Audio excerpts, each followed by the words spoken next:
Gotcha. Man, let me slide your drink over here. Yeah, buddy, get that. I was gonna get that say, pea yeah. drink out of my spot. I'm just saying. I'm just saying. Tim doesn't drink urine. I promise I don't drink urine. What's up, guys? Welcome to the More Than Tattoos podcast. My name is Chris Powell. This is my co-host Tim, and tonight we're going to be talking about the consultation process. Got a few tattooers that want us to talk about some more tattoo-related stuff, and this, we're going to get into some tattoo things, but I don't think we're going to be talking like technical application. And when I say that, I mean like needle to skin. I feel like that's something that's hard to talk about over the mic and expect you to get something from it. You got to kind of be hands-on in that process, at least for me. I could hear you say, do this, do that, but unless like I got the machine in my hand, I'm actually doing it and seeing the results. It's really hard for me to use that stuff. But outside of that, I think there's a whole realm of things that as a tattooer we have to have in our business, have to utilize, be good at, or improve. So I think that you guys could find some value in the consultation process that we're going to be going over. I'm not going to be talking about how to get to consultations. I feel like that's a whole realm of fucking marketing that we may have already touched on a decent amount, but that's not really the point of this video. And then I'm not going to be talking about my filtering process, which if you guys have any questions on that, what that looks like, feel free to ask. Maybe we could do a Patreon or something sometimes that we'll let you in on some of that.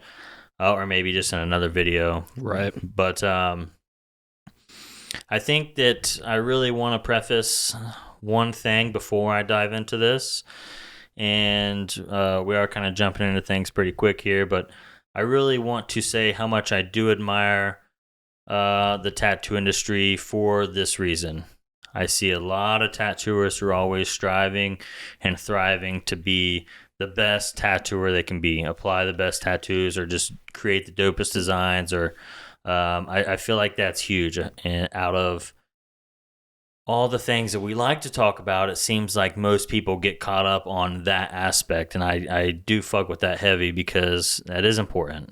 No matter how good you are at marketing, no matter how good you are at talking to people, the first thing they do when they're looking at tattooers is look at your fucking portfolio. Mm-hmm. So out of everything we're going to talking about today, this isn't like the magic pill. You still got to work and work on being the best tattooer you can be as far as the tattoos go. That's a given. You definitely always want to push yourself to be better each time. Focus on your technique, especially needle to skin. Yeah, I already kind of covered. You guys are going to have to excuse us a little bit because we're going to kind of go off some notes here. So we're going to be looking at the screen, and I may need to find my spot a little bit. This is probably the first video that we're actually doing this. Usually it's just off the top of the dome, and we could have did that, but I just want to make sure that I'm talking about each aspect, and we don't miss anything. Because this stuff's important, I think a lot of what we've talked up until this point has been like how we feel about stuff, and right, like quick thoughts, and that's easy. But when you're talking about something like a consultation process, there are maybe sciences to it and good steps to know.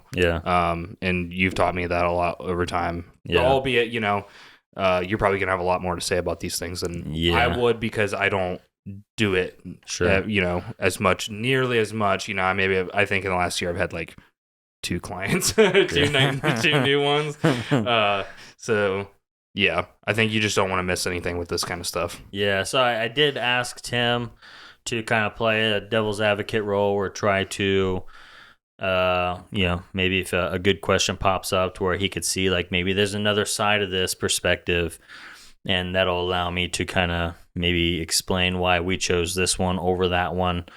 And why this works for us. I'm not saying that this exact process will work for everyone, but I do think there's a lot of things that I do in my consultation that gives me an advantage or helps me book tattoos.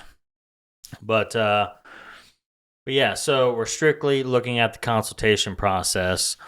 Now, like I said, there are a few points getting into the shop when you show up for your consultation where we've already talked, we've already done the email thing. They've already vetted my website. They know that I'm a good fit for them. They've looked at my work. They're ready to go. They just want some more information. And there's a couple things that I don't cover on my website that I make sure to cover in the tattoo process. But I guess I could start with I book 45 minutes for consultations. Now, I know that there are tattooers that literally do consultations at 20 minutes. I've seen ones do hour and a half, which I do think there's a certain point where it's just too long and we need to cut it down. But for me, 45 minutes is kind of a sweet spot. It gives me time to talk with the clients and not just go straight to the chase. I think there's a lot of time to build that relationship or try to connect. But really, one of the first things I'm looking at when someone does come into the shop is really their body language. You know, how are they coming in? Are they more loud, smiley? You know, you could just tell that they don't know a stranger. Are they more reserved? Are they got their arms crossed? How are they waiting? Do they, you know, there's a lot of things I'm kind of looking for, and based on that, will kind of help me with my approach. Now, I feel like the first thing I want to try to do is get someone to laugh. You know, I'm the fucking king of bad jokes. I think that's big. You know, yeah, and if I can set them at ease, that's really what I'm trying to do is set them at ease. So looking at body language, I'm also kind of assessing my body language. What am I projecting? You know, have I had a rough one before this, and now I'm bringing this negative body language into this consultation, or you know, am I light on my feet? Am I happy? Am I projecting? I'm excited to be there. Those are really the first two things that I want to try to wrap my head around, because if I am being in a negative frame of mind, it's not benefiting me. So I need to try to quickly, you know, get out of that.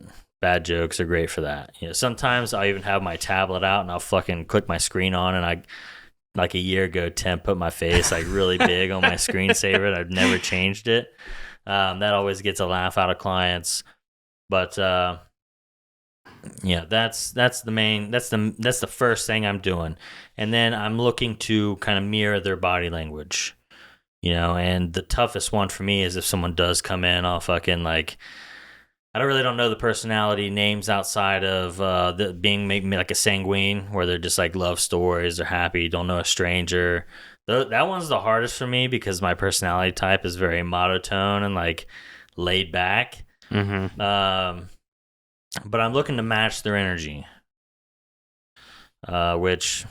Do you have any tips on like maybe how to do that? Because I can agree with that. You know, I can relate because I'm totally low energy, monotone. I usually connect a lot easier with those people because I feel like they see me. I see like, hey, we're just comfortable. So do you have any tips on like? It might sound silly, but dude, I mean, I struggle with that. Yeah, and really just comes from asking some good questions, you know. And I think an easy way to go is just like, hey, how's your day? You know, how was your drive here? Did you hit traffic? You know, did you work today? You know, how's your day going? And based on their answer, oh, it's been long. I'm fucking tired. Now I can kind of like, oh, yeah, I feel that. You know, Lakeland was up fucking all night last night, puking twice, you know, or, oh, no, today was a good day. And then I can try to connect in a certain way. But if I can, I'll make a bad joke. I know I keep mentioning that, but some kind of like goofy, you know, I don't even know right off the top of my head. Chris talks about how much he stresses late at night for like thinking of business and stuff, but really he's just Googling the best bad jokes ever. Yeah, I got like an index card in my pocket full of them. They do work well though. They work good. But you know, just trying to get a smile or something, or to where like if they're sitting like this, arms crossed, something that gets them to put their arms down and just fucking relax. You know what I'm saying? And I think that the environment of the shop helps with that a lot. You know, You walk into a studio and then there's like 3 or 4 people like, oh, hey, how are you doing? How's your day going? I think that helps. But just asking some good questions. And, you know, maybe how'd you hear about the studio here? How long have you been wanting to get this tattoo, some things along those lines, but I'm looking to set them at ease. So if we get to the point where we're going to start talking information, talking money, it's not right out the rip. Like they've been comforted. Yeah, comforted, and it's relaxed. Not just straight to the business. Yeah. And I think with that, I maybe like a good principle behind it is like, yes, we all know we're here to do business, right? Like, let's not be silly. I don't want to. What's the word? I don't want to be. I don't know.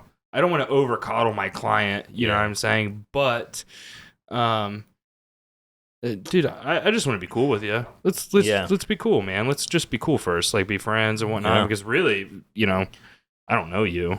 And who knows? Maybe you walk in super loud and you're like, "What the fuck's up, y'all?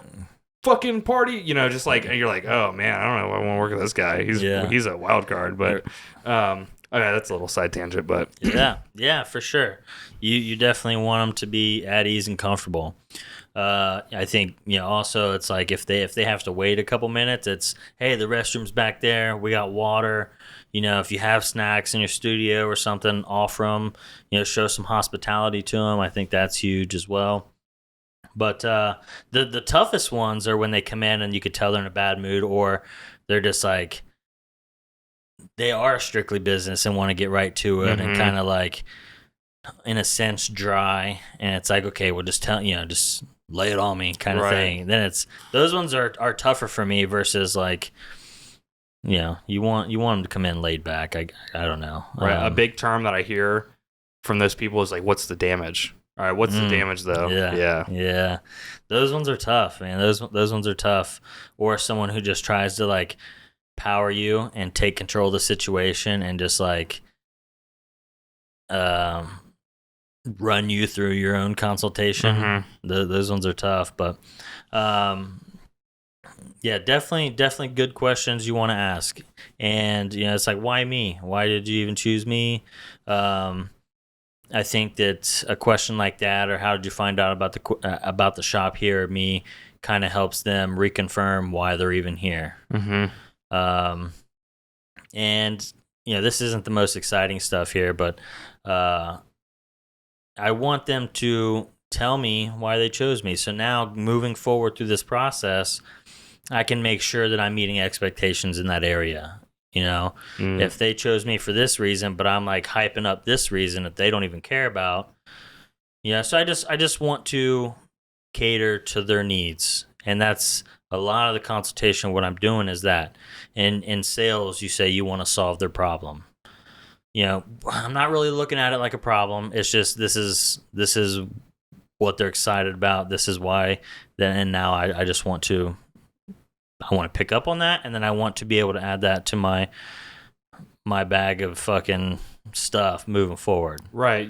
So it's not necessarily a problem, but they are coming to you with a goal. Yeah. And like, how can I best help you accomplish your goal? And I think that is a really good point, because it's easy to not see this as, or even just like the small comment, like what I'm about to share, as being the thing that they're looking for. But a lot of clients will come in and be like, man, your shit's so fucking detailed. I love that fucking detail. So for me, I'm like, there's a lot of things about Chris's artwork that make it your artwork. One of them is the detail, right? But I feel like, and again, maybe I'm just like shooting the dark here because I don't do tattoos, right? But I would almost hear that and be like, okay, this person really wants like a high detailed imagery, versus like other people are like, man, I just like how it fucking flows and the imagery is dope. Like, so they're not really looking at how sharp it may be or like how detailed something is, but they're like thinking at how intriguing the design is or the subject matter or something, right? So I feel like if you just like slow down, you can speed up a lot with your client. If you're like, all right, man, he really wants some detailed shit, so let's just like fulfill his goal there. Right? And one other question I really like is how long you been planning this tattoo? That question kind of opens up a couple different things. One of them being, maybe they're like, oh, I've been wanting it for 3 to 5 years, but I haven't been able to find the right person. Or I've reached out to a handful of artists, but none of them have really linked back with me. Or there was a year waiting period. Or there's a few things that can kind of bring up that's like, oh, well, actually, I'm gonna fucking book it for next month, or I'm booking for February. Or, they're like, yeah, a lot of people take so long to get back, but you got back within a couple days. That was awesome, and now moving forward, I know that if they do message me again, I need to try to make it a priority. I don't make everything about like catering to the clients because I feel like I do have personal boundaries. I don't want to be messaging all the time, every day. You know what I'm saying? So like, there's a lot of boundaries that I set that, look, you'll get a response when you get one, but just small things that I can kind of compile to help take me through this sales process, because that's what it is. We call it a consultation, but really it's you're selling the process. You're selling the tattoo right now, right? In order to book something moving forward. So good questions. That's real big, and maybe those aren't the exact ones for you, but I would definitely have a list of them that you can memorize, know off the top of your head, that you can go to in different situations. Right. So you would say ultimately, like, starting out, just making someone feel comfortable and normalize the experience. Yeah. Like, we're just here. I'm just really trying to get to know you better and see what I can do for you. And I think in a lot of ways, maybe a good way to think about it is you're almost. I've said this before on the podcast, and I feel like I'm confident in saying this as like maybe a client or just like a third party content creator. Tattooers are put on pedestals a lot of time. People look up to you guys, like clients, other tattooers, all the same. But when someone comes in, sometimes people are intimidated, like, oh shit, like not only are you getting a tattoo or you're like starting this process, which is a big deal, right?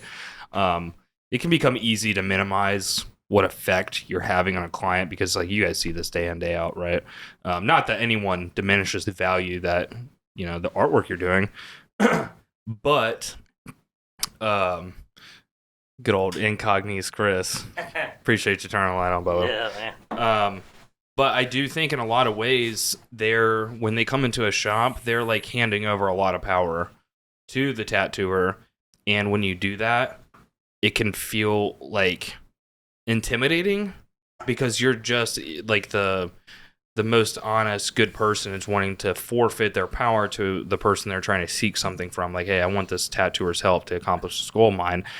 So when you have someone in that spot at a consultation, maybe a good visual idea or a way to think about it is like shifting that power back to them, like to remind them that like, hey, you do have some sort of say in this, I guess, or without like letting people run over your consultation process or something. But like, I do think that people feel more comfortable and they're like, oh, I'm a part of this. Like, like, oh, it's my tattoo and we get to work on it together, kind of thing. And you start that really like the easiest way, like you said, is just making someone laugh and making them feel comfortable, because then they start to feel like I have a part in this. Well, I think that it just helps them lower their guard.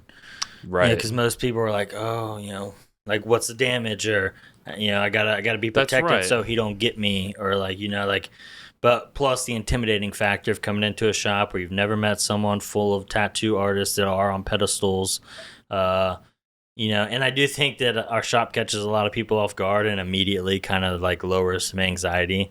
But yeah, definitely want to focus on that connecting point. That's huge. Now, for me, it's the number one experience. It's the number one goal is a good experience.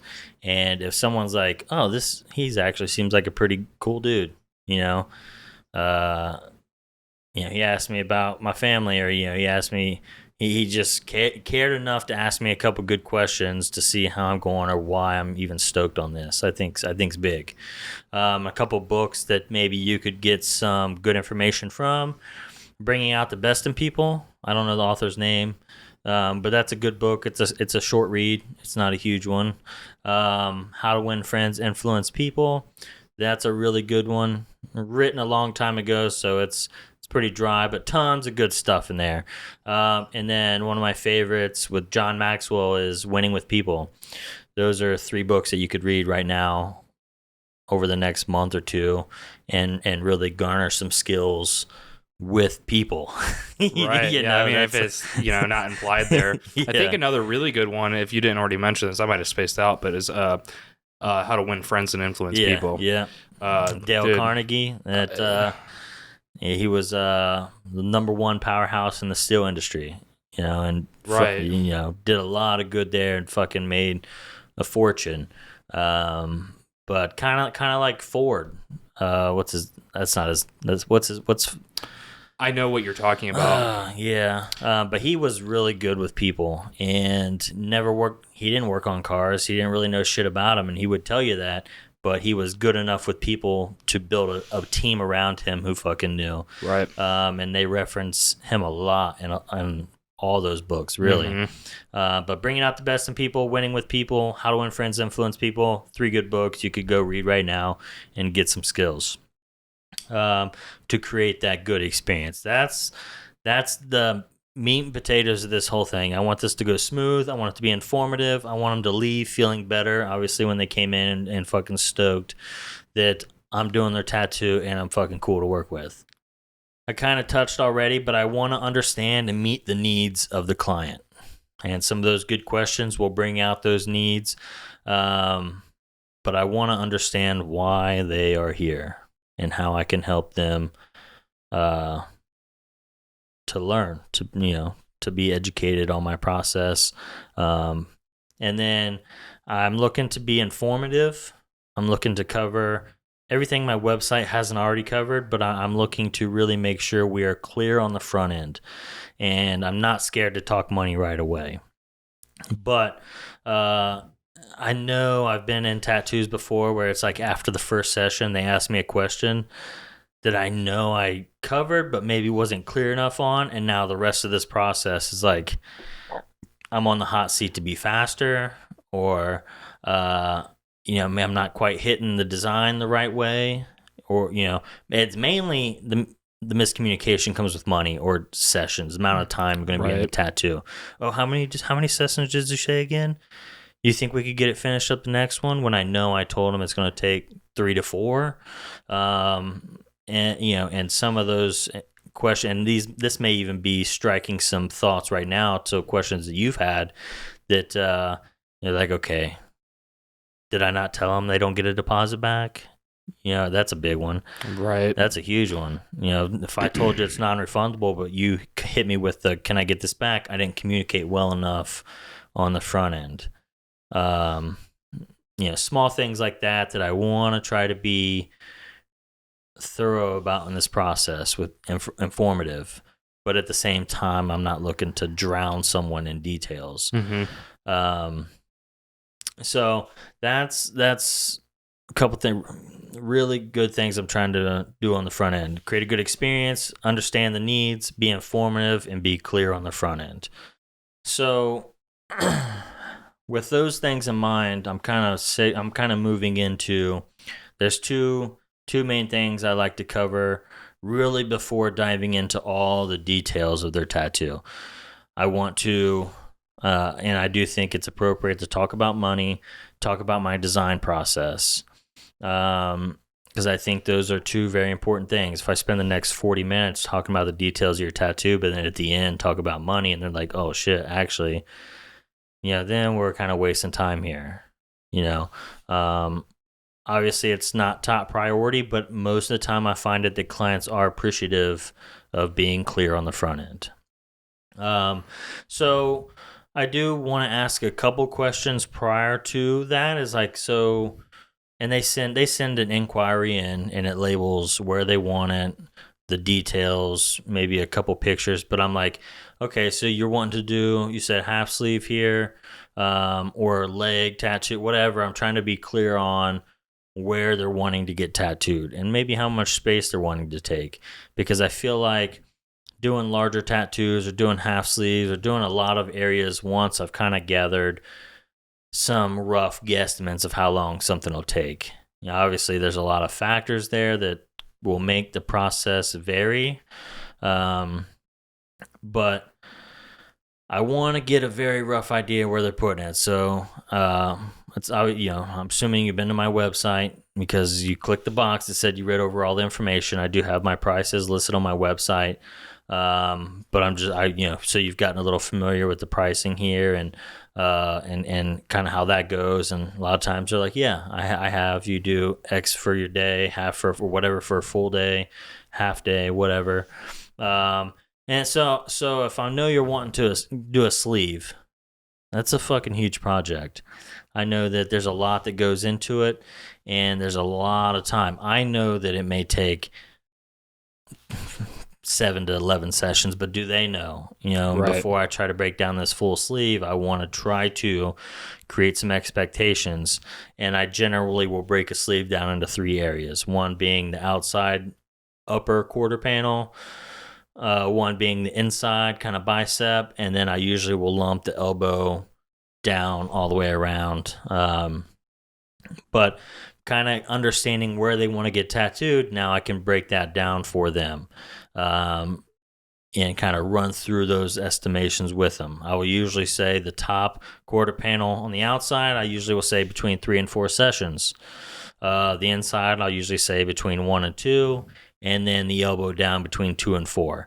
Because sometimes they don't want to do all the way around. So if they want to do just the inside or just the outside, I can just split that in half, 1 to 2 on each side, or 2 to 4 for the whole bottom part.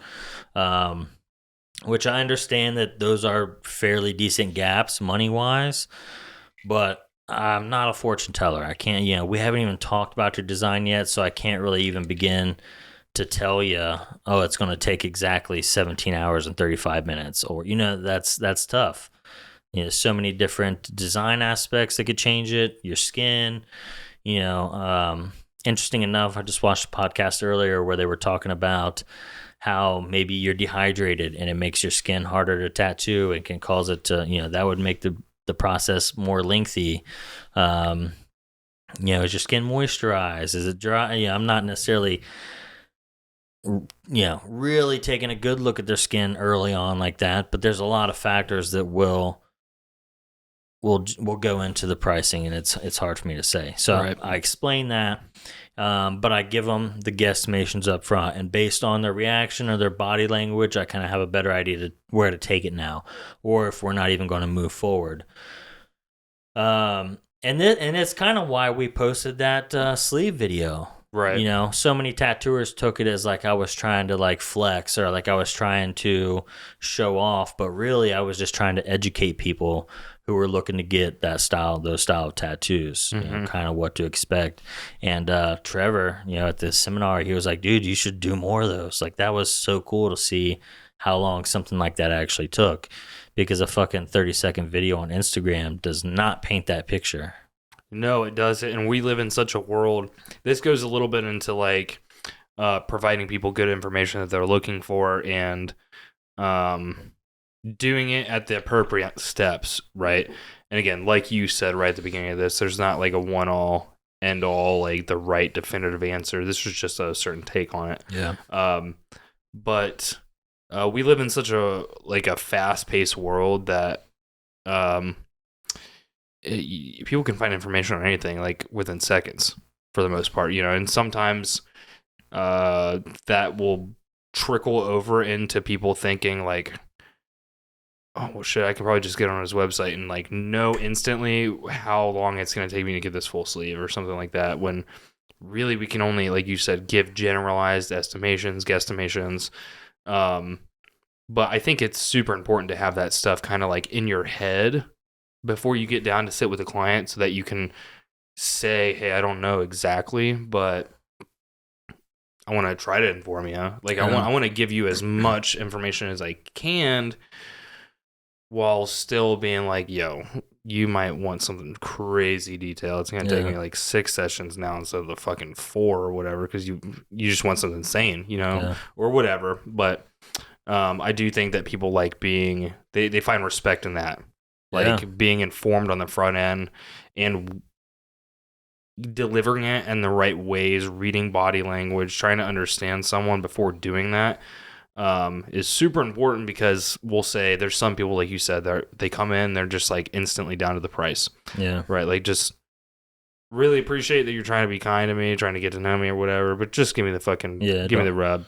Yeah. But then there's also people that if you were to wait all the way to the very end before giving a pricing, that could almost come off as like, well, of course you didn't fucking tell me until all the way at the end. You know, you're trying to fucking get me. Yeah. Like, you really thought you were going to get me. So there's no one definitive personality type that comes into a tattoo shop, but I think it is imperative as business owners that you're able to be malleable with your client and stuff like that, right? Yeah. Because you're not tattooing the same person over and over again.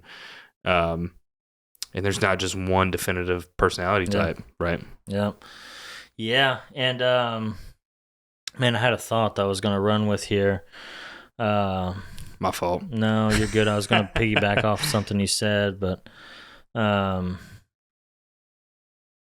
what was I going to say? Fuck. I guess I'm going to have to come back to it. But, so, yeah, I'm trying to get guesstimations out of the way. I'm trying to paint a picture about cost and kind of what that looks like. But then I feel like one very strong thing that I have in my consultations that I love to talk about, clients love to hear about, is just my design process. I think I have a unique one. I don't operate like a lot of tattooers do in this area. Most of the tattooers I know are either pushing like pre-made designs or having clients show up and just be like, hey, here's what I put together for you, which is cool. And I think that I fucking remember what I was going to say. So I got to circle back here. But I was going to say, over the years, the kind of clients that I've been able to attract and build and now work with most of the time are like super chill with the money part. You know, and I found that early on it was the ones that, you know, were trying to save a buck or didn't have tons of funds or were a lot harder to communicate the money aspect with.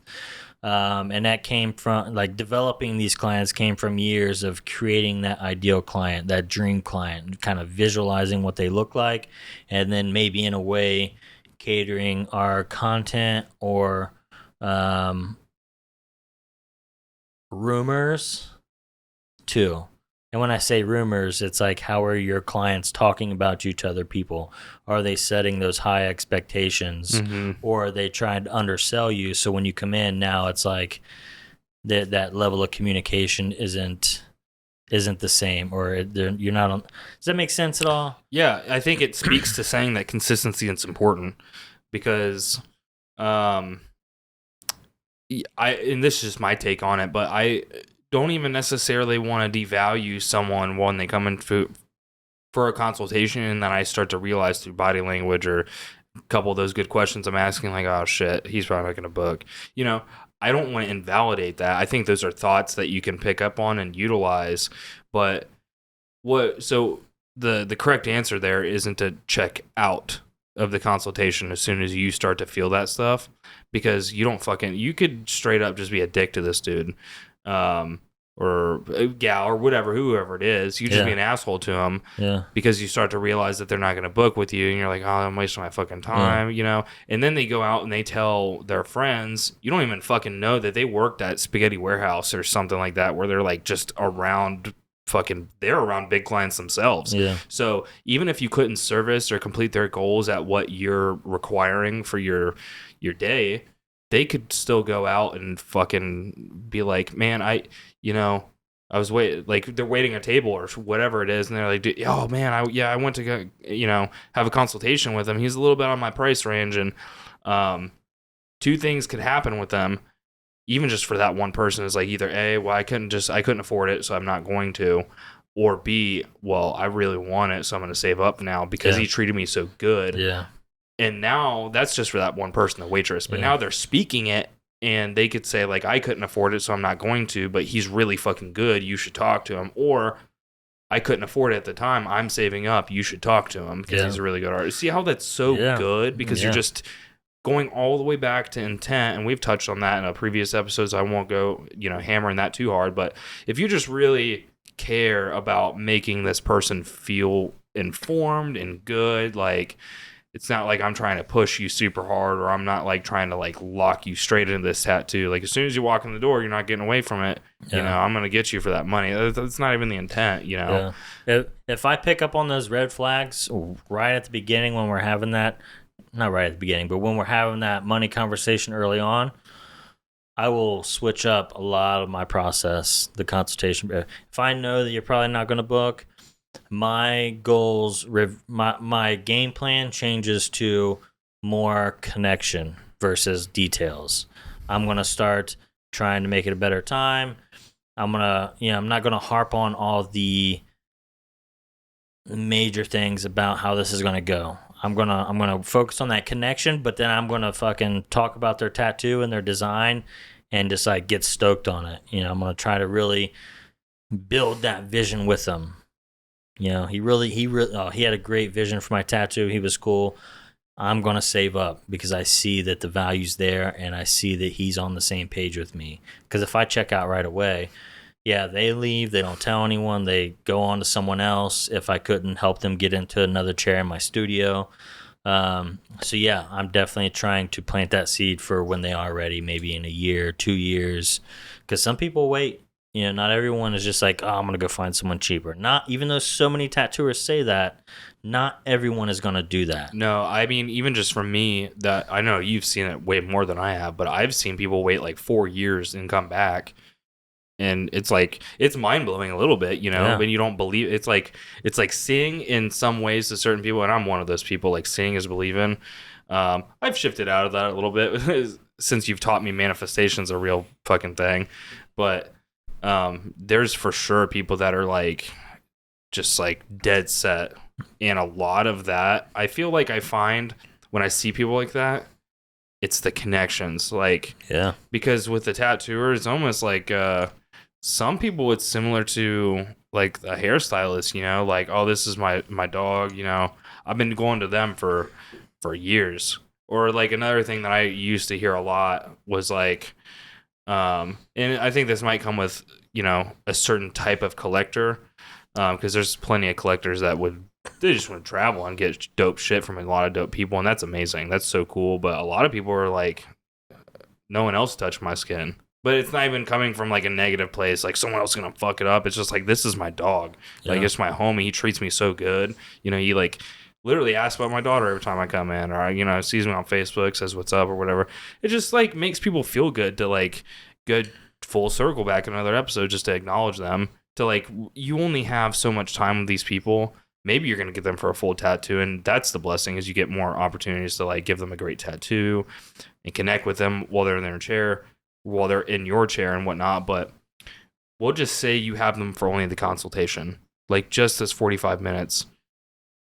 You would want to send them back out in the world being just as much an advocate for you as the people wearing your tattoos, right? Yeah.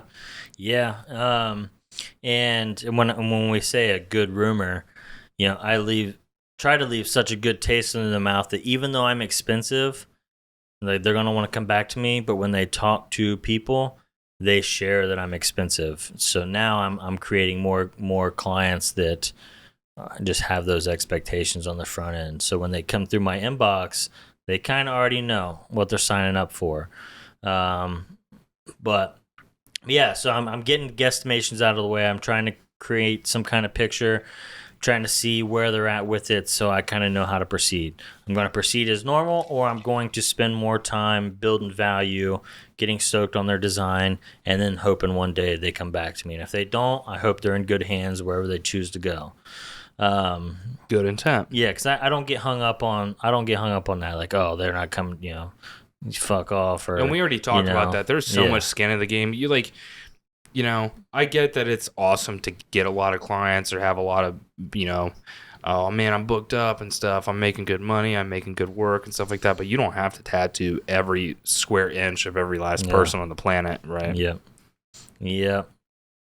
So let's assume that clients are on board with the money. aspect of things. They're like, okay, no big deal, let's run it. So what I jump into is my design process. And I know I already mentioned that I think mine differs from a lot of tattooers, but well, I always tell them. So if we decide to move, if everything goes well and you decide we're going to move forward, it already sounds like you want to. We're going to schedule 2 appointments. One being your actual start date, but then we're going to schedule a small appointment prior to then. I call them vision meetings or collaboration meetings, to where I spend an hour and a half, 2 hours with you, kind of creating your tattoo with you before your session. I didn't always do that. For most of my career, I did it day of. You show up for your appointment, that's when I design with you. And I like doing that because I like designing with clients, because I'm not selling pre-made designs. I do want to create more, but I'm not creating them with expectations of selling this like template. I'm creating with expectations of creating more art like this and influencing. But I like creating designs with people because we're not always on the same page, and what I like, maybe my take on something isn't always the client's vision. And I know some tattooers are like, well, I don't really care. I'm here to create my thing. Right. But that's not necessarily number one on my radar. I want to create dope stuff that I like, but I also understand that this is your tattoo. You wear it forever, and I want it to be as good or better than what you're envisioning, but I want to kind of fit into the realm of what you're picturing. Right. And me going home and spending 4 or 5 hours at night, the day before, a couple nights before, a week before, to where now you come in for your appointment and there's a bunch of pressure for you to either say, yeah, you like it, or God forbid you say no and we got to start over. Right. And I have found that clients love to be a part of the process. Now, do I love clients looking over my shoulder while I'm designing things all the time? Not really. But that's a small sacrifice I make to cater, to serve. You know what I'm saying? That's fucking hard, because you just do that in relationships, period. Is like, tell me one relationship you have in your life that doesn't involve some level of sacrifice, right? For good.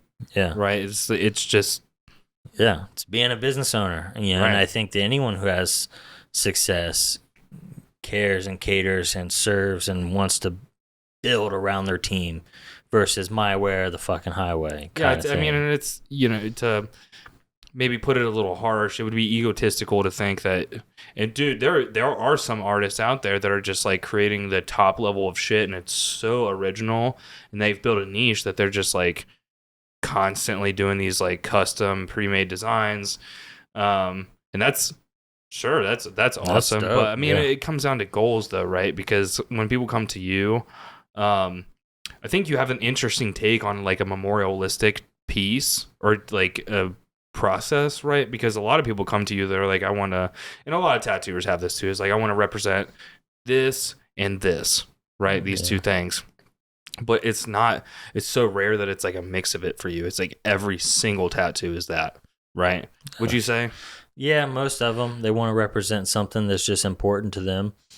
You know, and I think that it is a reason I attract a lot of that is because of my price. You know, I mean, if I'm just getting something to get something because it's cool, I might not go to one of the most expensive, you know. I'm going to go to one of the most expensive because this is so important to me that I want it to be perfect, you know. And not that you can't get perfect with pre-mades, you know, or someone who just is so fucking good at what they do that every client is just down, you know. But I have just always have been that way. I've always had that approach. Like I wanna try to build your vision as best I can, and maybe sometimes even put that before my own, you know, wants. And yeah, it's a sacrifice I make, you know. But I design it with them, you know. So basically, what I do is, you know, when you come in for your vision meeting, when you come in for your appointment, whatever, I'm gonna have maybe 5 to 6 different references of this piece of subject matter you want. I may have 5 or 6 different things of this. I'm gonna have this. I'm gonna try to have a rough game plan of a couple different options on how it could go. But that's when I kind of show you, and I'm like, okay, I like this one probably the most because of XYZ. I like this one. This could work. What are your thoughts? Sometimes clients take it a little too far and they're like, just a lot of just bad ideas.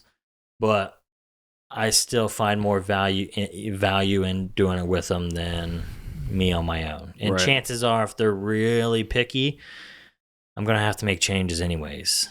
And I would rather do that with them. I don't charge for the vision meeting, so but I don't want to necessarily sound harsh here, but it's going to be on their dime, essentially. I'm not taking time away from my family on a Wednesday night getting things ready for school. Like, I can't put my kid to bed because I got to get this design ready tomorrow. I do have boundaries there, and because I communicate them, and I've tried to create a system that also builds value to them while allowing me to have those boundaries. Right. And clients are always like, "Oh man, I heard that, and I'm stoked that I get to be a part of that." Or that's freaking awesome. I would love to. Some clients are like, "No, you do. You just I'll still do it with them," but they're like, "I just want you to create something dope." Right. I'm not the one with the vision, or I don't have an artistic bone in my body. I want you to handle it, but I still have them there so they can be a part of it and making those decisions. Or at least as I'm creating it, I can be like, "Oh, here's kind of where I'm at. What do you think? I'm still thinking about this and doing this and working over here, but am I on the right track?" Right. Two things with that is you get to celebrate. Like, you're literally, I don't want to say forcing the opportunity to celebrate with them, but you're definitely opening more opportunities to be like, man, this is gonna be fucking awesome. I can't wait to do this. This is gonna be sick. Because like, if someone was saying that about me, which it has happened, I've been a client before, and someone said that to me, I'm like, fuck yeah, man, this is cool. Like, I feel great. Yeah. My artist is into this shit. And then second to that, you can also kind of, in a way, demonstrate how much you're putting into it, because I do this all the time. You know what I mean? And I know you don't know you picked up a lot over the years just from my perspective on making content, or like the things that I'm doing for you as my client, like trying to offer you. But I know you don't know everything. Right. There's a lot of like technical shit I spit out at you, but when I do those things personally, I'm not trying to overburden you with like the technical things, or like, I'm not trying to like fog your head, although I know like technology and shit, like electronics and shit, can do it with a lot of people. But I really want to just make someone feel like I'm putting a lot into it, or I want to inform someone of like, even if you don't know what I'm about to tell you, I want to tell you what I did because I'm putting a lot into this. I did this because I think this. I did this because I think this. I did this. But then I think the most important thing, even though I'm already thinking maybe you don't know what I'm doing here, we'll say for those clients that are like, man, just fucking make something dope. I still want to pass the power over to you a little bit in a way that maybe you could offer something to me. Like, I don't want to be so closed-minded or like closed off that I would think that you can't possibly offer me anything, for one. And then second to that is like, you might not know shit about what I'm talking about here, or how I'm doing it, or what goals I have, and why I'm doing these things. But I'm going to pass the power over to you. I trust you. I mean, it's your tattoo. I want you to be here for it, and stuff like that. And again, passing that power over to someone, like when you're handed power in a situation, you feel good about it. You know what I mean? Albeit, I think in a lot of ways I shouldn't say we, but I know that there are clients where I don't give them too much, because if I give them too much and they start to do things, it might become complicated, because I was like, well, that becomes difficult for me to do this. So I'm giving them enough so that they can share their honest opinions on it or something. You know what I mean? Like, I don't love that, or that's fucking awesome, man. In either way, you're just getting a good like comment out of them, or opinion, or a good direction, right? And all that comes back to like making them feel at ease, making them feel like they are a part of the process, right? Yeah. I will say one thing that I have gotten good at is, because a lot of times clients aren't very good with creating or the vision or the art aspect of things. I do have to be kind of good at telling someone no, or like why that might not be the best approach, or like why I would think that this way would be a little better.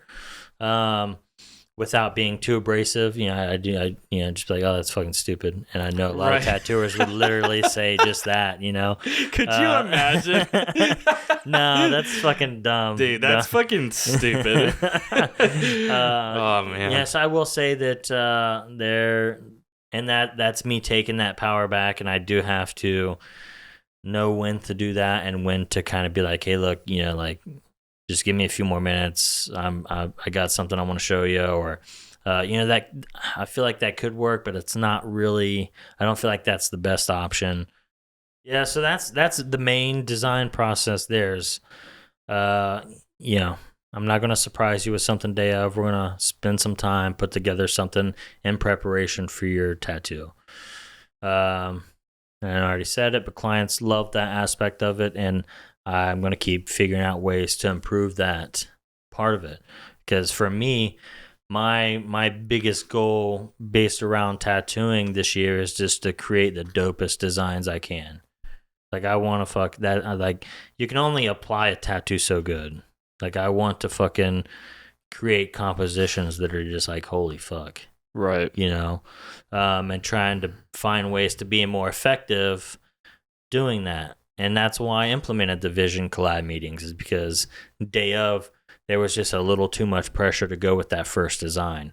Because if I do a collab meeting 2 or 3 days ahead of time, I can get something going, but now I do have those extra 2 nights where I could revisit that and be fresher on knowing what's cool, what's not with them, like what are they thinking. Now I can implement those things, and when they show up for their appointment, hopefully surprise them from what we left with. If I have to, I may finish it while they're there, but that's just another benefit to that. But that's really the design process part of things, and I always try to put the guesstimations and the design process right off the rip. That's my first go-tos after just the small talk and setting at ease. So then we kind of dive into talking ideas, and obviously this is the most important part to them. That's the whole reason they're coming to you because of this idea. Let's get to the meat and potatoes. Right.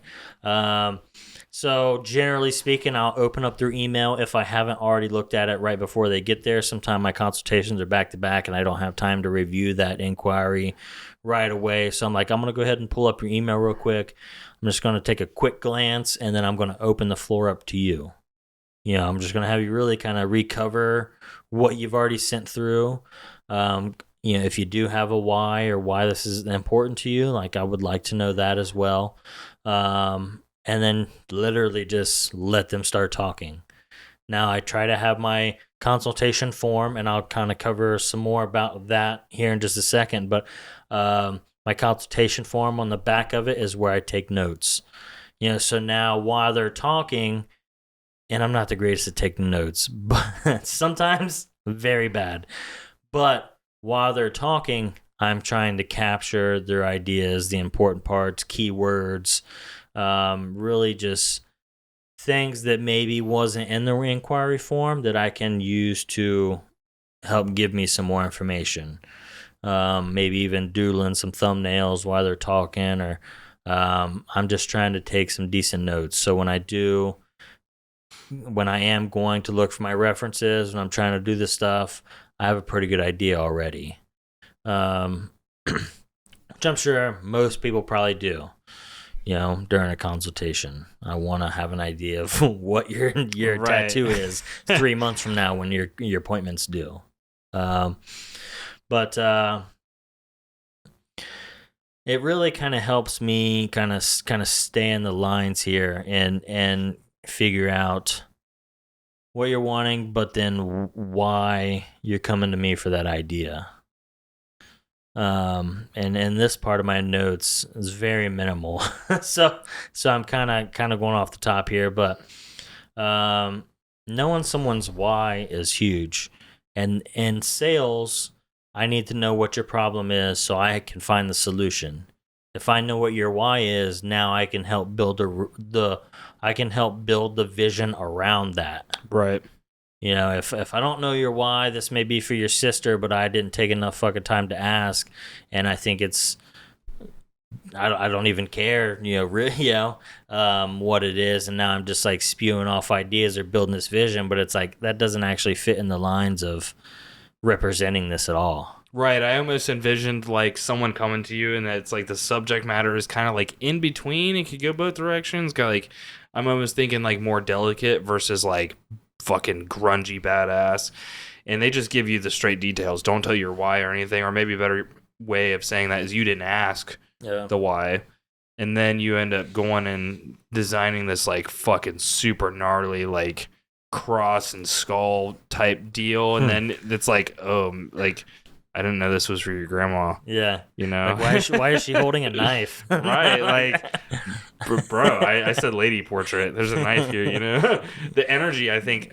says a lot. And you said something that I liked a lot is like paying attention to their body language along with their why. You know, because dude, we've had people come in and it's just so emotional to them.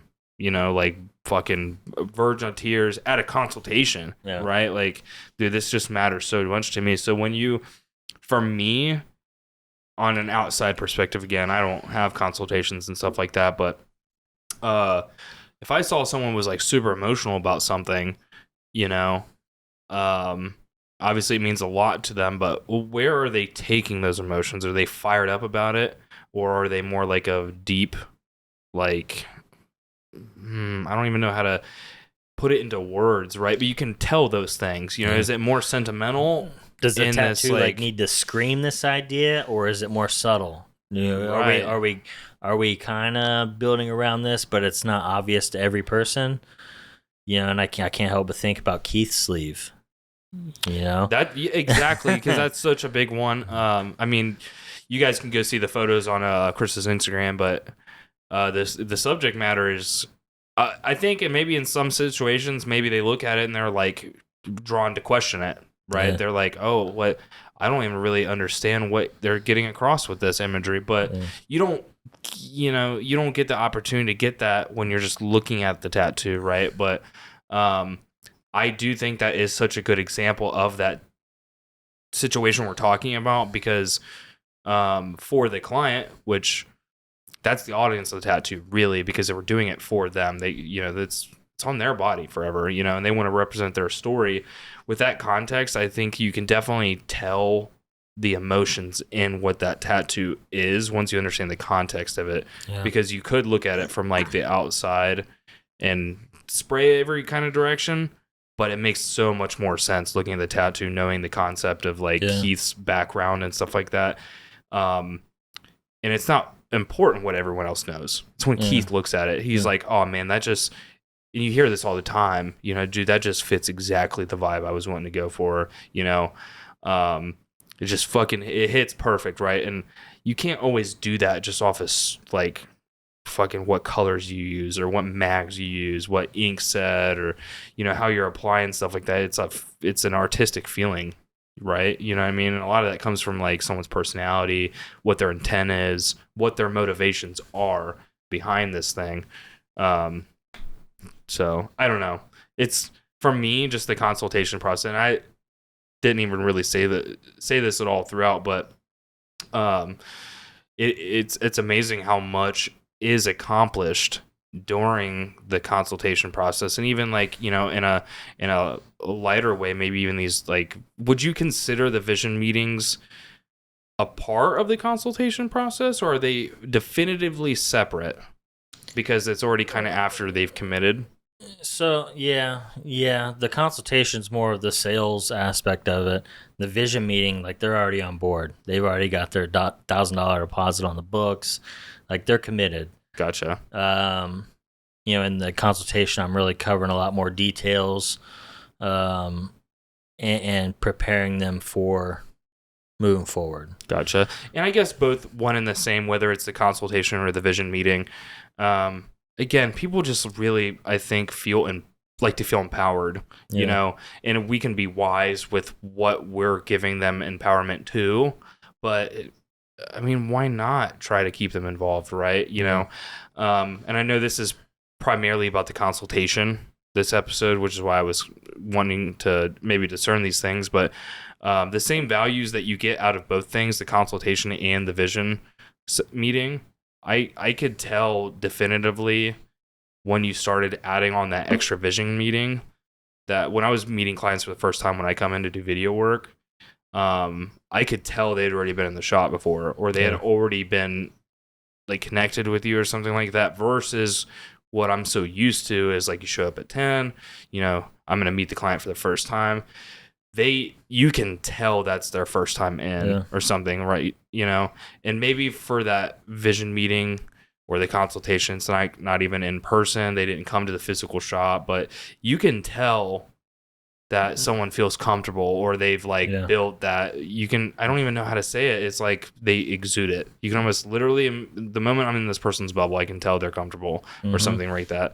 But it's been wild to see how much your consultation process and how it's evolved over time has affected that. And then even doing the vision meeting, which I think the whole empowerment thing goes both ways. How much it's shifted people when they come in to get tattooed by you. I think it's awesome that you notice that, because that's a huge goal. Like, I want people to come in here and like people to think that we've been friends. Like, oh, how long you've known Chris? And you know, right? How old were you when you met him? You know, right? Because if it feels like we're already fucking friends, like we're already vibing, you know. And I think that's huge. And it says a lot about the process that I take them through. And it's a big goal. Like, I want you to feel like we're friends. And then when I say that, it doesn't, like, some people will be like, well, that sounds fictitious. But it's not. Like, I really want to vibe with my clients like that. And why wouldn't you? I mean, you're going to be tattooing for quite a bit. I think the biggest example I noticed of that recently was Danny. Because Danny was a new client, you know, when I had first come in. Obviously, I'm not a part of your consultations, your vision meetings and stuff like that, because that's more of like just letting you clearly connect with your clients and stuff like that. There's no reason for me to get video of that shit, right? But when I came in and met Danny for the first time, it literally felt like, how many times has she been here? Has she been tattooed by Chris before? You know, has she been tattooed here before? You know, it's like I literally had those feelings only for me to learn, like, oh, like Chris had actually started implementing his vision meetings and stuff like that, you know? So there's just, like you said, there's like a sweet spot of like how much time you spend with the client before it's like, it's not enough and too much. Well, dude, Chris Bailey's a great example too. He did a consultation. Yes, he had a vision meeting, and for his first appointment, he showed up with like 4 pounds of like smoked fucking pork, maple brown sugar. Showed up and just fed the whole shop. Man, you know, see, that's what you're missing out on when you don't nail the consultation. You're missing out on this pulled pork that motherfucker's making. Showed up for his first appointment and was ready to bless everyone. And you know, just kind of figuring out what he was stoked on in his own life. I found that he was fucking huge into smoking meats, and now I was able to connect with him and on that. And he was like, "Oh man, you're into that? Like, I'm about to show you how good I am." And every time, dude, I'd be scrolling through the calendar. I'm like, man, when is Chris coming back in? yeah, real soon, actually. Thank God. Yeah, right. But yeah, man, through that process of them telling me their ideas, I'm trying to be enthusiastic. I'm trying to be excited about their tattoo. I'm being careful when I build that with them to try not to take it in the wrong direction, because the more yeses I can get, the better. The more times they have to correct me and tell me like, nah, that's not really the right direction, the worse. You know, if they're, a lot of times I think if they're a yes, they're a yes. They're a no, they're a no, no matter what. But the more times they can be like, oh, dude, you're spot on, the better when it's time to actually close and book the appointment. You know, if they've already said yes 15 times and they're fucking like, oh, he understands me so well, that's crucial in my books, you know. And you only get that through communication, right?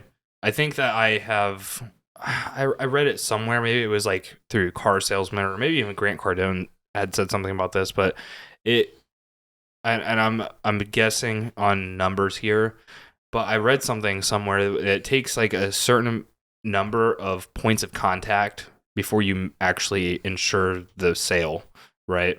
So the concept there is like car salesman is like I'm gonna touch base to them through email. That's number one. I'm gonna do these certain things here. Second point of contact is when they come in and they're just looking at cars, right? I want to connect with them there, make sure they know who I am. I'm going to be taking care of them. I want to accomplish their goals, and I want to try to get behind their motivations. And then like number three is like, so it's like almost like steps. You could apply this to like whatever like kind of service system you have for what you're doing. But I think there's a correlation between sales margins and the amount of times you're actually trying to connect with your clients before making that transaction, right? And maybe it's not so calculable, but the overall thing that I'm getting out here is you can't go wrong.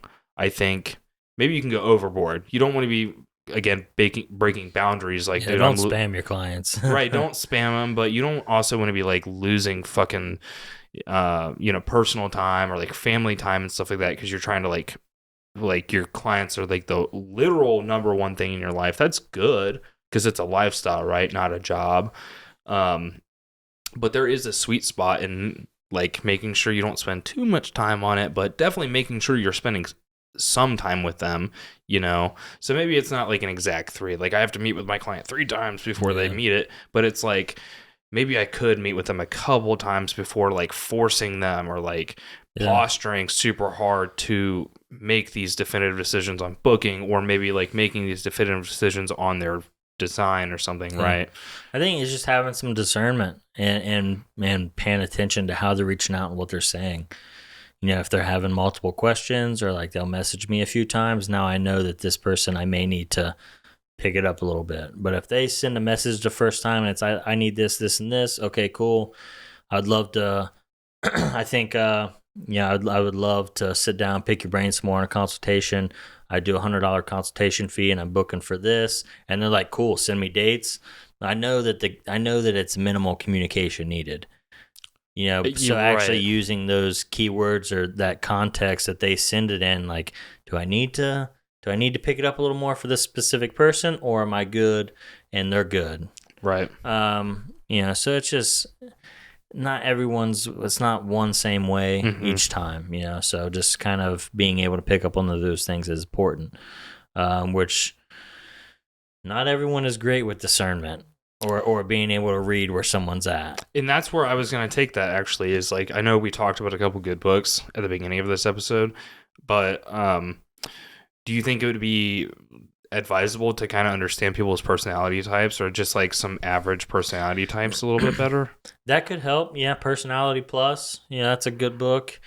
To where you can kind of, it explains a lot. It's not my favorite book, but yeah, there's definitely information out there that will help give some insight. Like, oh, this person has this key characteristic. This might be how they not identify, but this might be what kind of personality type they have, and now I can kind of cater. And that's from when you know nothing about this person, right? Because we don't want to, like, I'm not here saying that like everyone falls into a perfect category of stuff, but if you can like best prepare yourself, give yourself a little ammunition to best tackle this situation, I would think more often than not, doing a little categorization of someone's personality has been fine.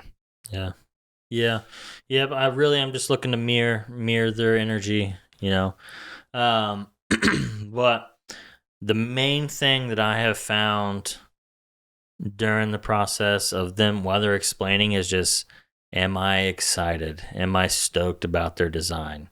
Because a lot of, like, on my website, I do have it listed what I'm into, what I'm not. So people come in like, oh, I don't know if this is right up your alley. But my reaction, my enthusiasm lets them know, like, oh, I'm into this. This is dope.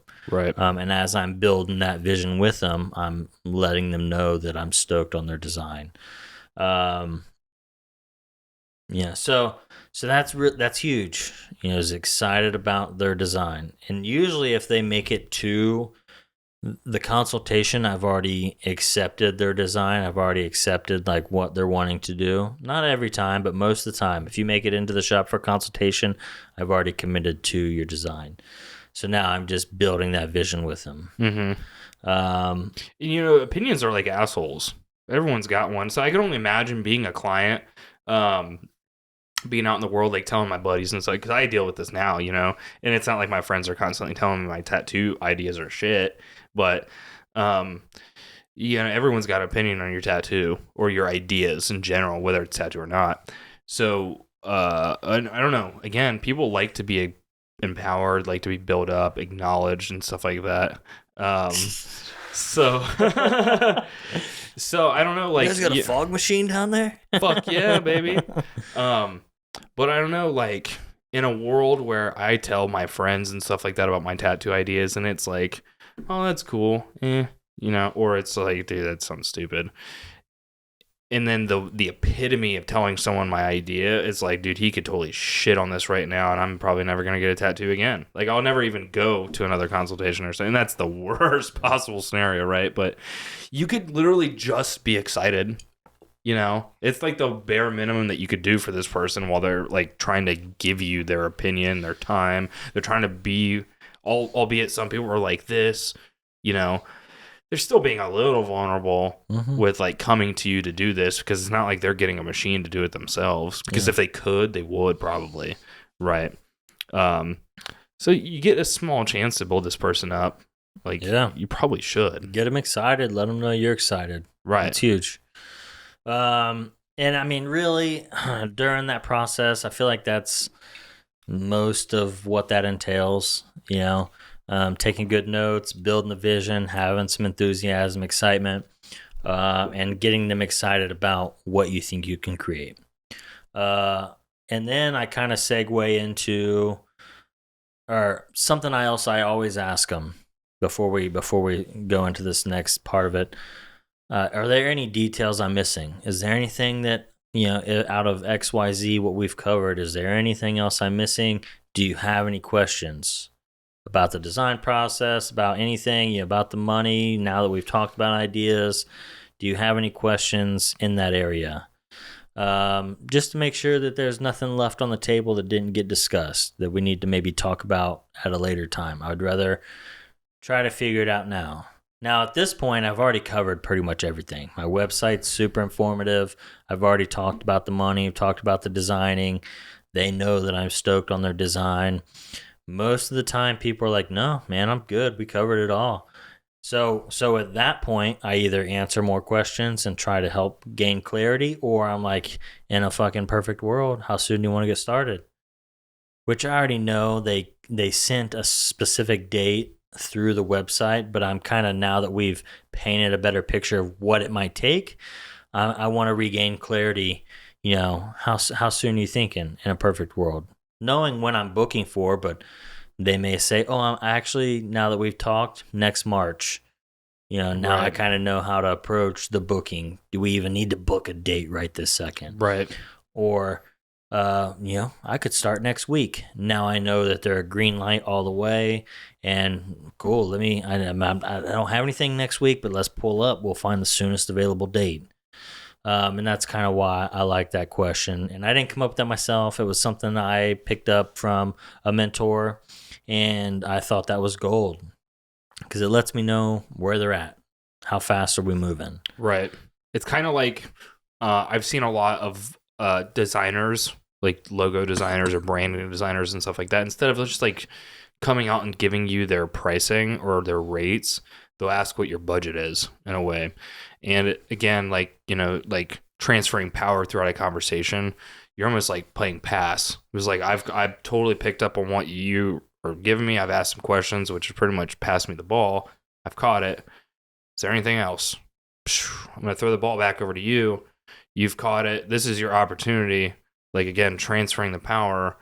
I'm allowing you to enlighten me if there's any cracks to fill here. You know what I'm saying? So again, like, that, just bolstering, it makes people feel involved. Like, what you said earlier is like making sure you're clear on the front end. Again, this is, you're just giving so many opportunities for clients to like speak up and fill in all those cracks so that when they come in, they're just like, dude, he's got it. Maybe we still have to put the design together and stuff like that, but man, I feel like he's on it. You know what I'm saying? He's just like got it all together. Yeah. You know, I can trust him.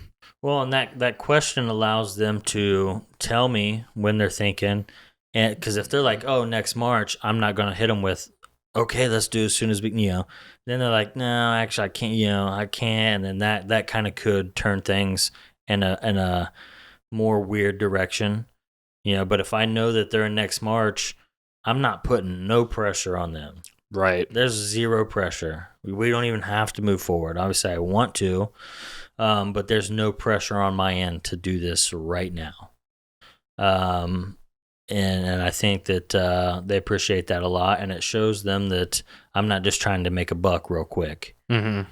Even though I have my rates and I try to be paid well for what I do, I'm not trying to get you. And I got other clients in the hopper that are waiting. I got appointments booked. Like I'm not trying to book you just to get you on the calendar just because I need that money lined up. So I think taking the pressure off of them and knowing how warm they are helps. So in a perfect world, how soon are you wanting to get this done? Oh, next week? Cool. Let's pull up the schedule. I do $1,000 deposit to lock it in. Obviously that comes off your books day of, and we find some dates. Now, I do try to, and I think this could be lumped in the beginning, but I feel like now on the back end, it's a little bit more of appropriate time to show them the options I have. I kind of already painted a picture about maybe what this whole thing would take, but depending on how fast they want to move and how soon they want to get tattooed. Okay, so I got my day options. I got marathon options, which I know a lot of people cringe at the word marathon, but then I have back-to-back days. We could do 1, 2, 3 days, depending on how hard you wanting to go. I let them know that my back-to-back days or the marathon days is slightly discounted from my normal full day rate. So while we're picking out days on the calendar, they know they have options and can move at whatever speed they want. So if I'm not starting until next March, I probably know that they're just going to want to do one normal full day. But if they're like next week, well, it's like, how fast you want to get this done? Right. Balls again in your court to tell me how fast you want to move. Obviously, I love the marathon days. Like, I feel like if we do marathon days or back-to-back days, we're able to really just get a lot done. There's not a lot of healing time and waiting time in between sessions.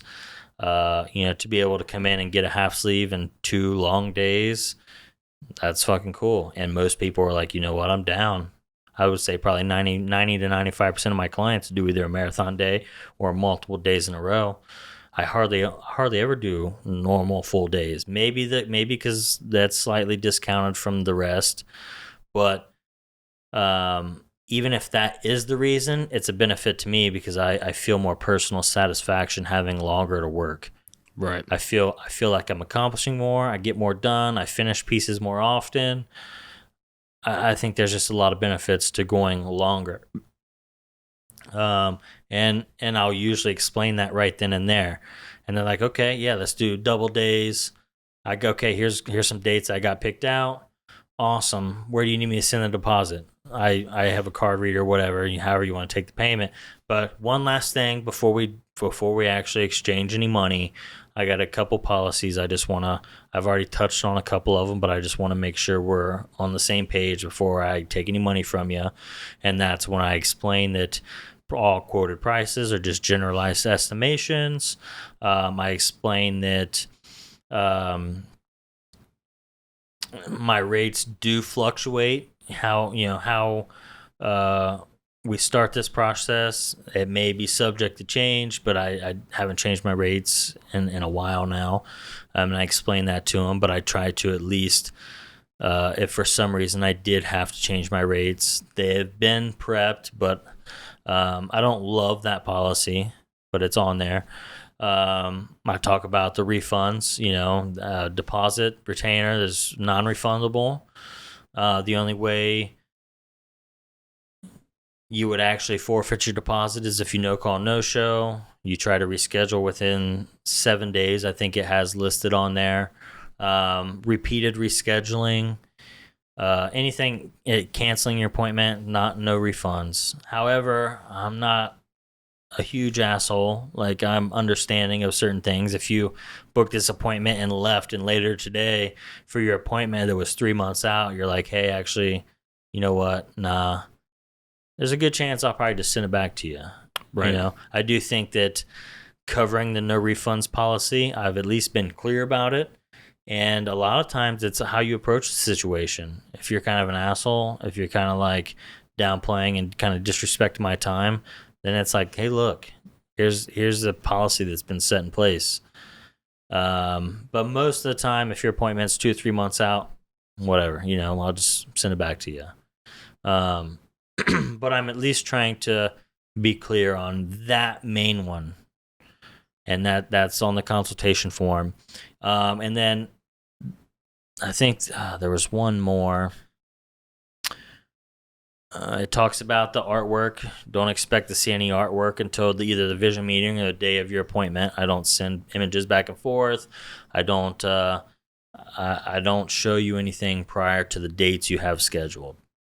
And then outside of covering those key policies, there's one more thing I added to the consultation form that I try to use just to help be clear on kind of expectations of money. So now we talked about in the beginning, now that right before we book, I'm kind of recovering, hashing out, okay, my day rate, how many days estimated, and a total cost. And I literally will let them look at it to make sure that we're on the same page.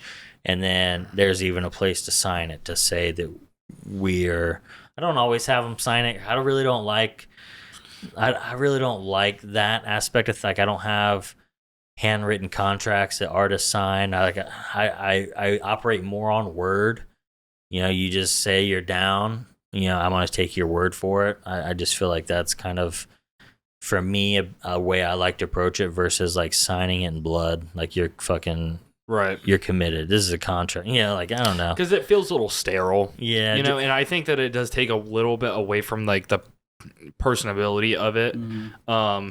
Now, obviously, if we're, and I don't know, it's so tough because I was just about to say maybe it's a little bit different with the car. I actually suppose that it is, because with a car you're like taking financing that on, and right, there's a lot of exactly. liabilities, but if you're paying for a car in cash, odds are you're probably not doing that. Yeah, like the whole financing thing. So I don't know, because like that sleeve video, it was more than that sleeve is worth more than my car. Yeah. And I think that just maybe even having that thought is that you use that analogy all the time. Like, people go out and buy fucking beaters and they're gonna drop, or they're gonna like fall apart in the next couple of years. Or some people will go out and spend quality money on a good vehicle because it lasts them a long time. But to compare that to something you're gonna wear forever, that's why I think there's so much importance to fine tuning all of the, like, your consultation, or maybe even implementing like a vision meeting and stuff like that, because these people are what's feeding you. And I know that every tattooer knows that. Yeah. But like really being like, okay, man, like, what's the next move? It might be like the next move for someone that's listening to this. Like, it might be stepping up your consultation, or how you're, like, I guess I don't necessarily want to say handling clients. But I mean, it kind of is working with. Yeah. Right. Like, how you're actually like working alongside with your clients, because it's not just like, you're not just some service person that's like getting beaten over the head with all these designs and clients and stuff like that. I would like to think, in a lot of ways, a collaborative person. It's just like part of the job title. Yeah. And I do think that the consultations are a huge part of it, especially if you're good at marketing, especially if you have a lot of people reaching out. Now they get to the consultation process and you lose them there. Like they're already hitting you up because they think you're good enough, or want to work with you, and now you're losing them during this process just because you're not, like, because you're just being a shitty person, or Right. because you don't care enough, or whatever. The consultation process is huge, and this is the first meeting that you're going to have with them out of hopefully many. Through this process, in my mind, it's like most people love to get tattooed, want to keep getting tattooed, and may end up with the full fucking body sleeve. But it's like, are they going to stay with me through this whole process, or are they going to have to go somewhere else because I've dropped the ball? Right. So yeah, just trying to be really clear on the front end. And I think the consultation form allows that. So the main things I have on my consultation form, there's 3 main things. Obviously name, date, basic information, but I have a section for making sure we're clear on the cost, roughly, making sure I've covered the policies with them, and then I have my section for details. So before I take any deposit, any payment from you, I want to make sure we're clear again. Make sure there's no misunderstandings. If you have any questions, I want to try to answer them for you. Has that created any new questions? And if all goes good, boom, then we're putting the actual date on the calendar and taking the deposit. And that's, I'm sure there's some aspects in there that could be covered, or maybe some situations that could occur that maybe there's certain ways to handle them that we could cover. But just trying to give you a streamlined process, that is pretty much the walkthrough. Yeah, that's pretty much the walkthrough. And I want to sell them on me and why I'm a good fit, and I'm looking to be clear on the front end. And communication, it's huge. You mentioned it earlier, but how many situations have occurred where it's like, if we would have just communicated a little more on the front end and set those expectations properly, things wouldn't be a mess on the back end. You know what I'm saying? And this is coming from someone who's not like super detailed. Could you be super analytic? Yeah, but I feel like this hits it enough, but I'm not like hammering in policies to where it's like all I care about. 'Cause some people do get caught up too much on that. But that's really the walkthrough. Now, where are there areas that maybe I could improve? A better messaging system. Creating a time, better systems in my life to allow me to message more often. At one point I had an assistant that handled it for me, and people loved it because it was like same day response every time. That's not the case now. But being on top of getting back to people as soon as possible. I know there's a few artists that like have a 24-hour rule. I don't hit that, sometimes it may take me a week or two, but that could be something I could improve on a lot. A good confirming and follow-up system, to make sure that I'm reaching out prior to their appointment and after their appointment and letting them know, like, hey, if you have any questions, find any more images, any XYZ, let me know. That could definitely be something I improve on.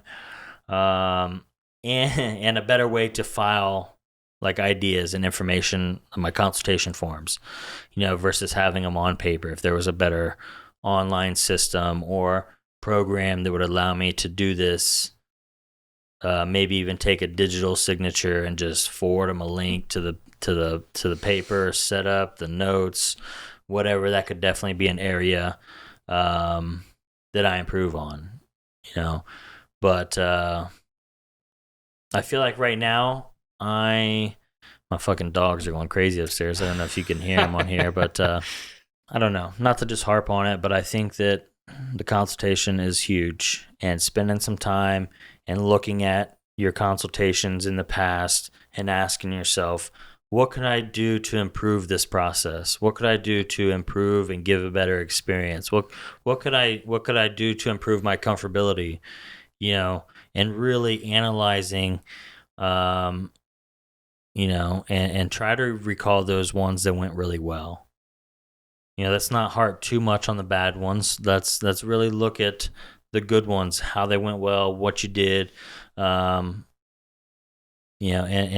try to make that a more consistent thing, because this is how we create our livelihood. Obviously, our portfolio is dope, but the consultation is huge, especially in a world where everyone seems to want custom.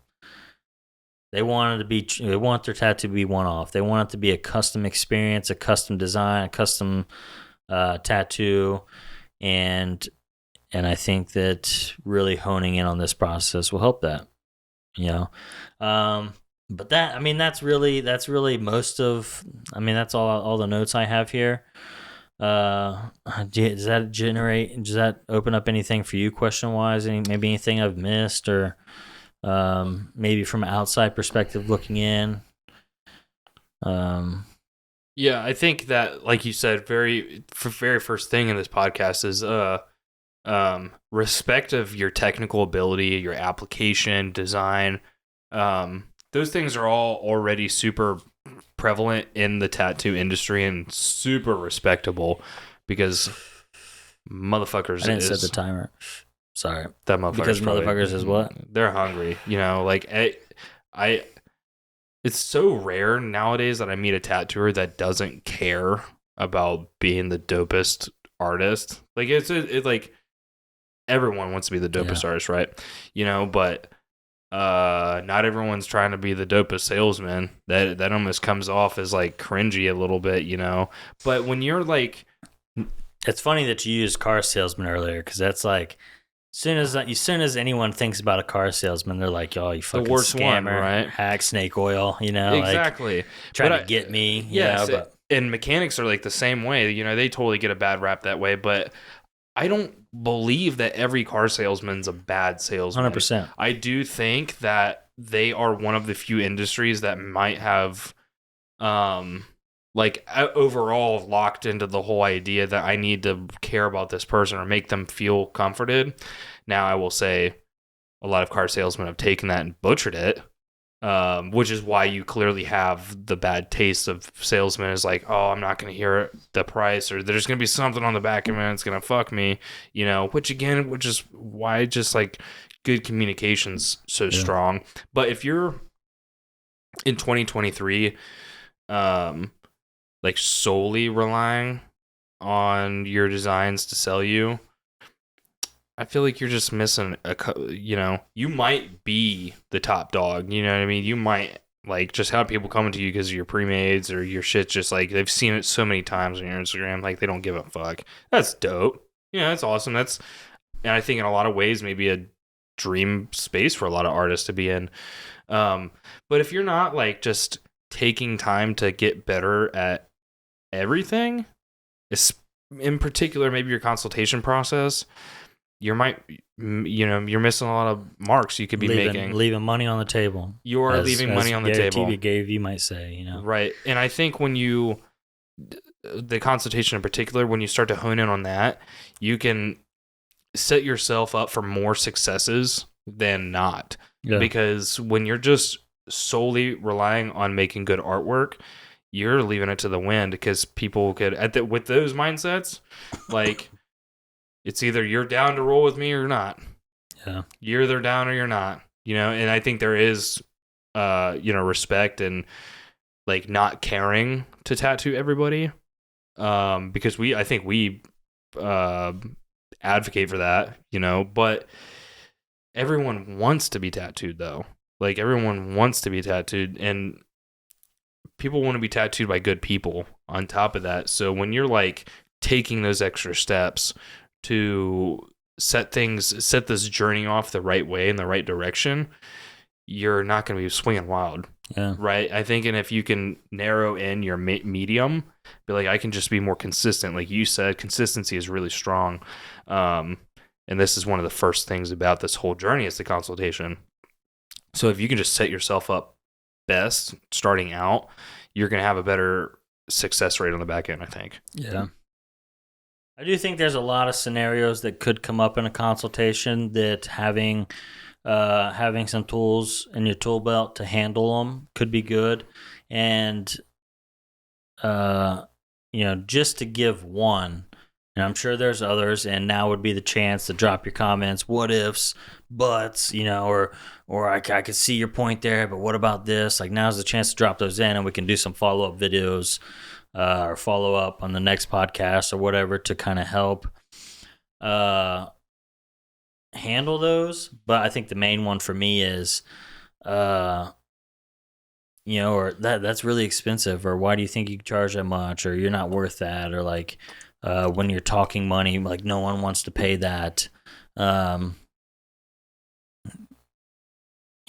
a lot of times, one in specific I can remember, and I'm trying to decide in my head if this really brings value to this podcast right now or not, but and you kind of already touched on it with I do like to compare it to a car, but for me, I charge what I charge because I've leveraged my time and I find value outside of tattooing as well. So instead of doing 20 tattoos in a week, I'm going to do 2, and I'm going to spend every chance I get outside of home with you and trying to cater to you. I'm not catering to 10 people in a week. I got 2. You're all mine. I'm all yours. And I'm really putting all my eggs into your basket.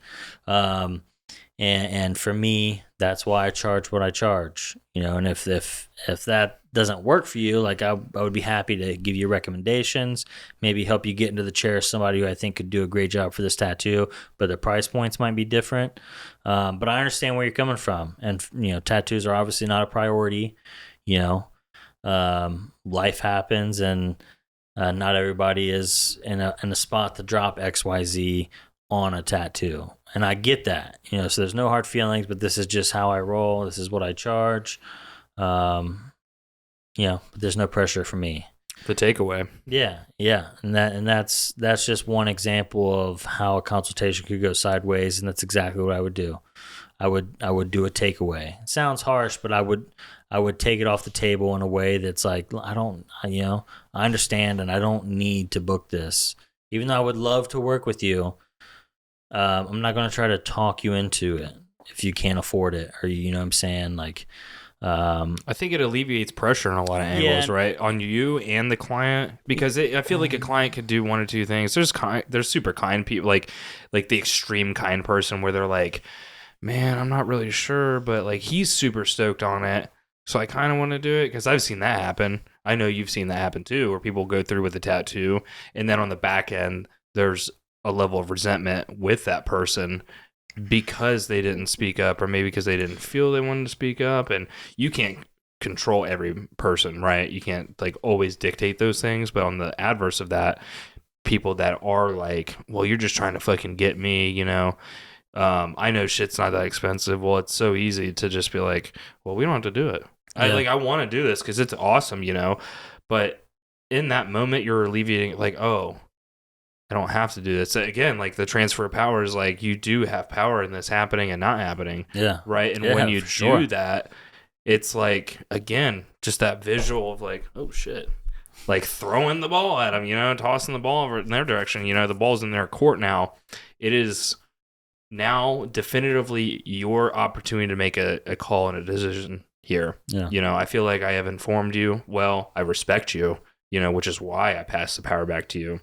And I think that does a lot for people, especially in a situation that's like, I don't want to say it's life or death, but it is in a lot of ways definitive. There's a thing with like almost an eminence with tattooing that the permanence of it. Like it's permanent. When we're discussing those things, I'm going to do it in a way that you're never going to want to cover it up. You're never going to want to get rid of it or whatnot. So I'm not going to force you. There's no percent of me that's forcing you to this. Yeah. Right. Yeah. And there's 100 tattooers within the city that could meet these needs, you know.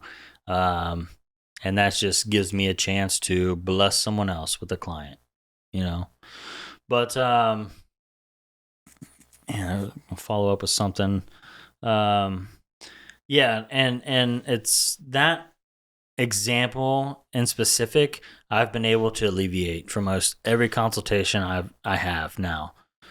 That's almost never an issue because of the filter I have set up in my process. You know, and I think we've already spent quite a bit of time kind of talking about this. So are we in an hour? Are we an hour in, or have we? Yeah, we're a little over an hour now. I don't know how you feel, or where your head's at, but I feel like a good maybe perhaps not the next episode we do, but a good follow up episode at some point would be talking about that filter. Yeah. Yeah, because there's a lot of mindset that goes into it.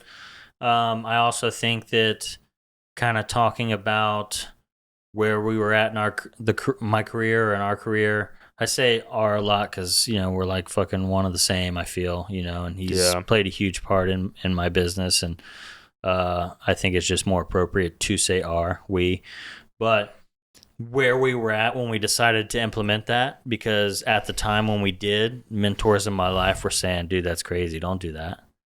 And I think that there is a lot to say that now that we've come this far in living into these actions, I can say that there's a right and a wrong in either belief system. But there are like goals, a way that you want to handle your business or like present it in a way that you like, again, you've got the power to do and make the decisions or structure your business the way that you want to structure it. But and a couple things that would dictate that would just be how far you booked out, how many messages in your inbox. Those two things right there could tell me what you need to apply to this filter or not. If you're on the slower side, you don't have a ton of messages, then this is probably not the best option because you need to talk to more people. Right. But if you're booked out a year and you've got 50 messages you just can't fucking get to, that tells me you need to set up this system that allows people to filter themselves out of the process so you don't have to do it. Because each message takes a few minutes, so if I got 50 out of the 50, 20 of them aren't qualified, and now I got to tell 20 people or leave them on red that they're not a good fit for me, I just find it better and less pressure on me and less stress on me to let them take themselves out of the process. And you're providing more value that way too. I think that you don't want to come off as pandering. Just not wasting time. Exactly. It's like I respect everyone's time, and I think you could just generalize. And I think we could probably get into that a little bit deeper, but just respecting people's time overall and wanting to optimize your situation. Because, like I said, we're in a day and age where people want fast information but long connections. Yeah. Right. So I want to know the things that I want to know fast. But I want this relationship to slow cook. I want to feel like there's really something here, right? Yeah. So I definitely think that the filtering process, we could probably get a whole episode out of it. Talk about goals, like, how to accomplish those things. Everyone's got different goals. Yeah. I'm trying to think if there's anything else that we could touch on here, but I want to say we covered most of it. So if that raises any questions, any objections, if it brings anything to light for you, let us know. Let us know. Let us know those what ifs too.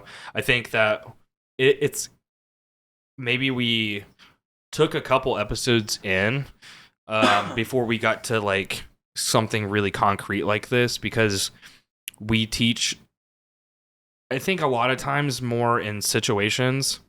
We break down situations and be like, this was the best thing to do here in our opinions, or maybe here are some options for you to do things differently. And this is like one of the first times we've ever sat down. Well, I shouldn't say it's one of the first times, because we broke down the process of our own so many times, but this is one of the first times we've like really broke it down without the situations, or like without using circumstantial things for educational purposes. And of course, as the audience, we don't know what you guys are going through. We can like make assumptions based on like what we know, like Chris experiences or like, you know, some other fellow tattooers, because you've been in the game for like 10 years now. So there's a lot of things that you've gone through. So we can talk on those, but let us know what you guys are experiencing. Like, you know, let us into your world a little bit so that we can be a little bit more intentional maybe when we have these conversations. And I do think it's good to know what we're going to be talking about going forward. So definitely let us know those what ifs, because when we get into the like the filtering process, maybe we could even touch on a little bit of those first, like just to follow up with a couple of questions we had on the previous episode, blah blah blah, and then we just jump into like the filtering process. But with that, if you have any questions about the filtration process, you know, let us know those things too. So that the filtration process, here I am like a fucking water machine salesman. But yeah, like the filter, if you have any questions about that too, or maybe like some specific things like this is what I want, how do I accomplish this? That way we can like maybe dive into it a little bit more, dissect some things, bring some like hard value to the individuals like really listen to this. But good follow-up to that is like really fucking appreciate everyone that's been tuning into these episodes. We have gotten really good feedback, which has been the narrative, I think, and even starting this, you know, how we handle the consultations and some of the more technical sides of things. So we've gotten some really good feedback yet. There's one other book recommendation that I want to drop on you guys. It's really the only one I've read around this, because it wasn't until like 2 years ago that I had the revelation of like actually being a salesman. I never liked that term. I always had an ill conception of it. You know, it was never something that I identified as. But we are salesmen. You know, we do work in sales. Yeah, that's why I gotta fucking pay sales tax to the state, I guess. Right. You know? Right. But the Psychology of Selling by Brian Tracy. It's a good one. You know, a lot of good mindset around it, and you know what the consumer's looking for when looking to buy something. So, with that being said, I think that's really it. So I'm going to hand it over to Tim. He's going to run through the social media stuff, and we're going to be on to the Patreon. That was dope. I like that. Alrighty. So, per usual, you can find our podcast on every major platform: Spotify, Apple Podcasts, YouTube, Google, all the good stuff. If you consume this through audio, we do have YouTube videos. So, come check out our faces sometime. Yeah. Drop a comment, you know. Make sure to check out our website. If you haven't picked up any merch yet, that would be really cool. Really awesome way to support the show. Shout out to Becca. Just posted her photo. She got a shirt. Also, shout out to Aldo, the homie. The homie. He also picked up a piece of merch. So really appreciate you guys. We have a Patreon where we post extra content. You get between like 3 and 4 extra pieces of content a month for a fucking $1. Yeah. And I gotta say, it's good content. Yeah. Like we're diving into some really good meat and potatoes with the podcast episodes. But if you're really looking for something a little bit more laid back, and maybe even at other times a little bit more dialed in, because I think the last Patreon we did was pretty informative, like actually rather educational, but only $1, and that's like a really easy way to support the show. But if you're fucking broke, if you got nothing, if you're out here trying to get it like we are, just give us a like, drop a comment, let us know what your thoughts are. If you loved it, you hated it, what you're going through in your own tattoo career. We want to know those things, and that's just free support, right? Doesn't cost you a dime, and who knows, it might help someone else that you know too. So you find me at SaulGoodX on Instagram, Chris at Chris Powell Tattoos on Instagram. And real quick, check out my website. You can look and see what all information's on there. That's a really good plug. Yeah, check it out. You know, dissect us a little bit. Submit an inquiry anonymously and see how I handle. You know what's fucking funny is like a small bit I've done that shit before.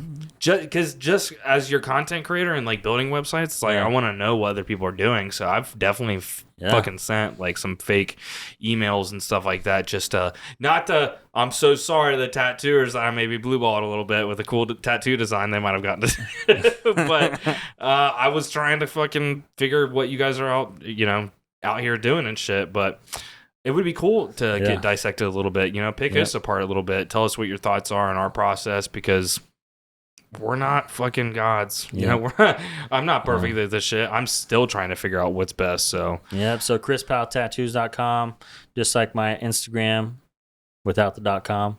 Right. Clearly. Fucking just Google it. Oh, man. Well, without further ado, I really appreciate getting this time with Chris. Everyone in the audience, thank you guys for tuning in to another episode of More Than Tattoos, and we will catch you on the next episode. Yeah, have a good night.